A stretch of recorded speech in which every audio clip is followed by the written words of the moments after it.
Hi, this is Dr. Gregory Sadler. I'm a professor of philosophy and the president and founder of an educational consulting company called Reason.io, where we put philosophy into practice. I've studied and taught philosophy for over 20 years, and I find that many people run into difficulties reading classic philosophical texts. Sometimes it's the way things are said or how the text is structured. But the concepts themselves are not always that complicated, and that's where I come in. To help students and lifelong learners, I've been producing longer lecture videos and posting them to YouTube. Many viewers say they find them useful. What you're currently watching is part of a new series of shorter videos, each of them focused on one core concept from an important philosophical text. I hope you find it useful as well. In Chapter 3 of his work, the Monologion, Anselm is going to make yet another argument about the existence of a supreme being. Now, in Chapter 1 and 2, it was framed in terms of a supreme good, that is, a good above all other goods through which everything is good, and a supreme greatness. In this case, he's actually going to talk about a being, as the chapter title says, there is a certain nature through whom all existing things exist, or have their being, and who exists through himself and is supreme among all other existing things. So what we're talking about here is, you might say, supreme being par excellence, supreme being as existence from which all other existing things exist. Now he's going to make an argument that I've laid out here on the board. Then in Chapter 4, he's going to follow this up with a few other reflections that we'll mention at the end of this. Where is he trying to go with all of this? Well, the conclusion is going to be that there is some one thing, that's going to be, in this case, the Supreme Being, that alone exists most greatly and supremely of all things, and that it is, the best and greatest and supreme among all existing things. How is he going to get to that? Well, he's got a line of argument that works by saying it could be this way or this way, but it can't be this way, so it has to be this way. So let's go through all these alternatives that he lays out. He begins by saying, whatever exists. And, we're thinking about existence as we know it. We know we exist. We know all sorts of things exist, ranging from pieces of chalk to chalkboards, to video cameras, to books, to whatever you want. Whatever exists through something, not from or through nothing. This is an idea that Anselm is going to work out in, you might say, greater depth and detail in later chapters. So that's enough to say about that at this point. We don't need to worry over much about, precisely what existing through something means at this point. What I want to get across is that he's beginning by saying, how do things end up existing? It can't be just from nothing. There has to be something that makes them exist, something that provides them existence. And now he says, either there is some one thing through which all existing things exist. Now, through which their existence comes to be possessed, through which they come into being, however you want to parse this out. But there's one thing, or there are multiple things. And notice that he's not saying that everything in the universe is going to be self-causing or, bringing itself into existence. He's considering the possibility that there's one ultimate source for existence, or that there could be several. And he says, if we get the one, if we start with that, then we've already gotten to our conclusion, because that's what I was trying to prove in the first place. So let's assume that this isn't the case. Then we have several things, and then we have a few different options.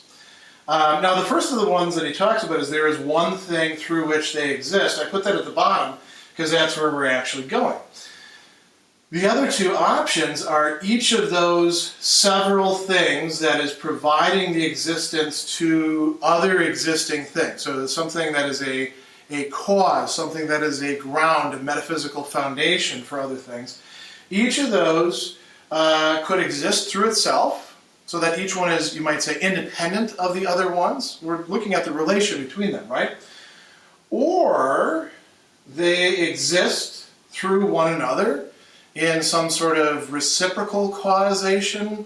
One of them brings the other into existence, and yet at the same time, that other one is bringing the first one into existence, and then they bring everything else into existence.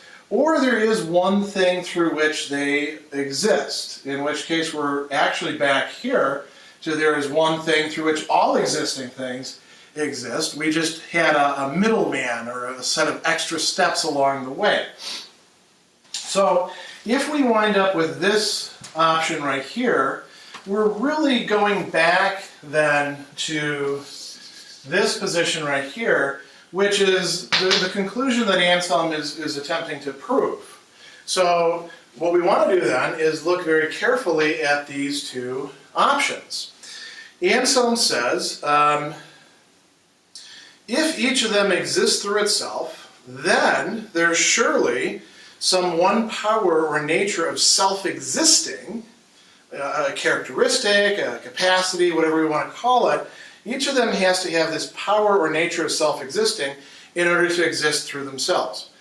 But in that case, what is actually causing them to exist? Their own capacity for self-existence, in which case there is one thing through which all of those other things exist. And so this really takes us back down to here. So if we accept this option, we end up here and we end up here, and we're at the conclusion. So he says, all things exist more truly through that one thing than through the several things that cannot exist without that one thing. We're tracing things back to a primal unity of causality. What about this other option? They exist through one another. There's a kind of reciprocity between them. He says, no reasoning allows for several things to exist through each other. Why? So this is something that we can imagine, but not something, or something that we can say, we can formulate, but it's not something that if we think through, Anselm says that we can really cognize in a way that makes sense. So he says this: it's irrational to think that something exists through that to which it gives existence. Let's take that one more time. It is irrational to think, this doesn't really make sense, that something would exist through that to which it gives existence. So if one thing makes another thing exist, we'll call this thing A, right? Thing A is the cause of thing B's existence. Thing B cannot be causing A's existence, because otherwise there wouldn't be any thing A to cause thing B. The cause-effect relation is not a reciprocal one, at least in terms of this issue as Anselm is working it out. So he gives a little bit of further discussion. He talks about relational terms, right? He says they don't exist through each other in this way. What are relational terms? Master and servant, father and son. We can go on and on and on with these sorts of things. He says, when a master and servant stand in relation to each other, the men who stand in relation do not in any way exist through each other. So you can't have a master without having a servant, and you can't have a servant without having a master. But master and servant are not existing things. They are the relations between existing things, namely two human beings. So the two human beings don't cause each other's existence. He says they don't exist through each other, and the relations by which they're related do not in any way exist through each other. They exist through their subjects. And Anselm takes this as a good reason, or good line of reasoning, to say that you can't have this possibility that the things that cause other things to exist, sort of the fundamental bases for metaphysics, exist through one another in a kind of reciprocal causal relation. So what we're stuck with is this, or this, or this, and as we can see, they all amount to the same thing, which is that there is one supreme being.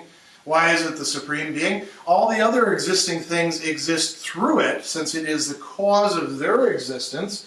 It is greater than any of them, and nothing causes it to exist, and we'll talk about that a little bit more in videos yet to come.